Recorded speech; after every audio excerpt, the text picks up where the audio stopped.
আসসালামু আলাইকুম। সবাইকে আমন্ত্রণ জানাচ্ছি এবি নিউজ দুপুরের সংবাদে। আপনাদের সঙ্গে আছি আমি সুমাইয়া মিঠা। শহীদ শরীফ ওসমান হাদি ঘটনার আসামিদের দ্রুত দেশে ফিরিয়ে এনে বিচারের মুখোমুখি করার দাবি জানিয়ে ১৫ দিনের আলটিমেটাম দিয়েছে ইনকিলাব মঞ্চ। ৬ দফা দাবিতে সংগঠনটি এই আলটিমেটাম ঘোষণা করে। রোববার ২২ মার্চ রাতে ইনকিলাব মঞ্চের সদস্য সচিব আবদুল্লাহ আল জাবের স্বাক্ষরিত এক বিজ্ঞপ্তিতে এসব দাবি তুলে ধরা হয়।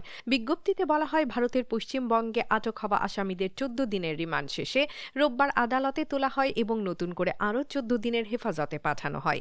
কিন্তু পুরো প্রক্রিয়ায় বাংলাদেশ সরকারের রহস্যজনক নীরবতা সংগঠনটিকে হতবাক করেছে।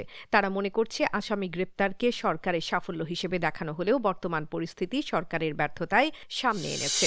প্রধানমন্ত্রী তারেক রহমানের কন্যা জাইমা রহমানের ফুটবল প্যাশন এবং চেলসির বয়সভিত্তিক দলে সুযোগ পাওয়া সংক্রান্ত সাম্প্রতিক আলোচনার প্রেক্ষিতে নিজের অবস্থান পরিষ্কার করেছেন যুব ও ক্রীড়া প্রতিমন্ত্রী আমিনুল হক।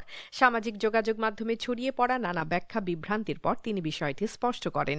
প্রতিমন্ত্রী জানান, জাইমা রহমান যখন মিরপুরে ক্রিকেট খেলা দেখতে গিয়েছিলেন তখন গোলকিপিং নিয়ে তাদের মধ্যে স্মৃতিচারণমূলক আলাপ হয়। সেই প্রসঙ্গ টেনে তিনি বলেন, জাইমা তাকে জানিয়েছিলেন, আঙ্কেল, আমি কিন্তু স্কুলে আপনার মতো গোলরক্ষক ছিলাম। স্কুল পর্যায়ে তিনি গোলকিপিং করতেন এবং লম্বা হওয়ায় এই পজিশনে তার স্বাভাবিক দক্ষতাও ছিল। আমিনুল হক আরও বলেন, ইউরোপে পড়াশোনার পাশাপাশি খেলাধুলা শিশুদের বেড়ে ওঠার একটি স্বাভাবিক অংশ। জাইমা রহমানেরও খেলাধুলার প্রতি ভালোবাসা ছিল, তবে পরিবারের ইচ্ছায় তিনি শেষ পর্যন্ত শিক্ষা জীবনকে অগ্রাধিকার দিয়েছেন। মার্কিন হামলার হুমকির জবাবে সরাসরি পাল্টা হুঁশিয়ারি দিয়েছে ইরান। যুক্তরাষ্ট্র যদি ইরানের বিদ্যুৎ কেন্দ্রে বোমা হামলা চালায় তবে হরমুজ প্রণালী অনির্দিষ্টকালের জন্য পুরোপুরি বন্ধ করে দেয়া হবে, এমন সতর্কবার্তা দিয়েছে দেশটির সামরিক বাহিনী। আন্তর্জাতিক বার্তা সংস্থা সিএনএন এ তথ্য জানিয়েছে। সিএনএন এর প্রতিবেদনে বলা হয়েছে, শনিবার রাতে নিজের সোশ্যাল মিডিয়া প্ল্যাটফর্ম ট্রুথ সোশ্যালে দেয়া এক বার্তায় ডোনাল্ড ট্রাম্প ইরানকে সরাসরি হুমকি দেন। তিনি বলেন, আগামী ৪৮ ঘণ্টার মধ্যে যদি হরমুজ প্রণালী জাহাজ চলাচলের জন্য পুরোপুরি উন্মুক্ত না করা হয় তবে মার্কিন বিমান বাহিনী ইরানের বিদ্যুৎ কেন্দ্রগুলো মাটির সঙ্গে মিশিয়ে দেবে। তার ভাষায়, আমরা ইরানের বৃহত্তম বিদ্যুৎ কেন্দ্রটি দিয়েই এই ধ্বংসযজ্ঞ শুরু করব।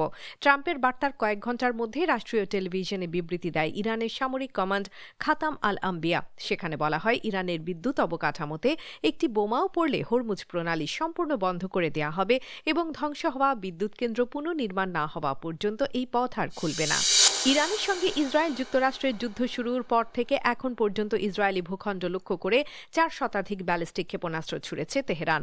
রোববার ইসরায়েলি সেনাবাহিনীর এক বিবৃতিতে এই তথ্য জানানো হয়। বিবৃতিতে বলা হয়েছে, ২৮ ফেব্রুয়ারি যুদ্ধ শুরুর পর থেকে ইরান ইসরায়েলের বিভিন্ন এলাকায় ৪০০টিরও বেশি ক্ষেপণাস্ত্র নিক্ষেপ করেছে, যার ৯২%ই আকাশে প্রতিহত করা হয়েছে।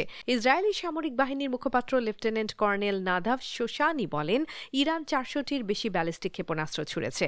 আমাদের সফলতার হার প্রায় ৯২%। তবে শনিবার দক্ষিণ ইসরায়েলের দুটি শহরে ইরানের ক্ষেপণাস্ত্র আঘাত হানে, এতে প্রায় ১৮০ জন চিকিৎসা সেবা নিয়েছেন বলে জানায় ইসরায়েল। এদিকে ইরানের বিরুদ্ধে চলমান মার্কিন ইসরায়েলি যুদ্ধে বিশ্ব নেতাদের সক্রিয় সমর্থন চেয়েছে ইসরায়েলের প্রধানমন্ত্রী বেনজামিন নেতানিয়াহু। ক্ষতিগ্রস্ত এলাকা পরিদর্শনে গিয়ে তিনি বলেন, ইরান শুধু ইসরায়েল বা যুক্তরাষ্ট্র নয়, বরং ইউরোপ সহ বৈশ্বিক নিরাপত্তার জন্য সরাসরি হুমকি।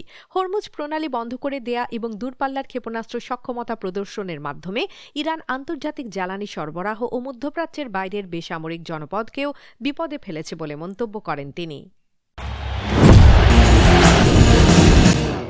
বাংলাদেশের ৬ ক্রিকেটার পাকিস্তান সুপার লিগে পিএসএল খেলতে আগামী ১২ এপ্রিল পর্যন্ত অনাপত্তিপত্র এনওসি পেয়েছেন।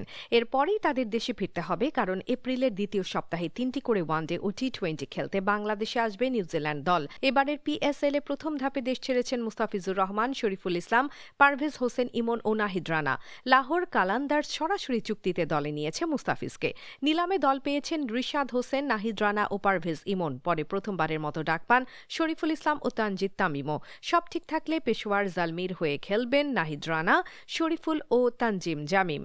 অন্যদিকে চলতি মৌসুমের প্রথম দেখায় আতলেটিকো মাদ্রিদের মাঠে গিয়ে ৫-২ গোলে বিধ্বস্ত হয়েছিল রিয়াল মাদ্রিদ। তবে সান্তিয়াগো বার্নাব্যুতে ফিরতি লড়াইয়ে দারুণ রোমাঞ্চকর ম্যাচে সেই শোধ তুলেছে লস ব্লাঙ্কোসরা। প্রথমে পিছিয়ে পড়েও সমতায় ফেরে রিয়াল। এরপর ভিনিসিয়াস জুনিয়রের জোড়া গোলে জয় নিশ্চিত করে তারা। যদিও ৭৭ মিনিটে ফেদেরিকো ভালভার্দে লাল কার্ড দেখায় শেষ সময়টা ১০ জন নিয়ে খেলতে খেলতে হয়েছিল স্বাগতিকদের। রিয়ালের 3 গোলের 2টি করেছেন ভিনিসিয়াস আর একটি ভালভার্দে। অ্যাথলেটিকোর হয়ে গোল করেন আদেমোলা লুকমান ও নাহুয়েল মোলিনা। পরিসংখ্যানেও এগিয়ে ছিল রিয়াল 59% বল দখল, 14 শটের মধ্যে 8টি লক্ষ্যে। বিপরীতে অ্যাথলেটিকোর 12 শটের 7টি ছিল লক্ষ্যে।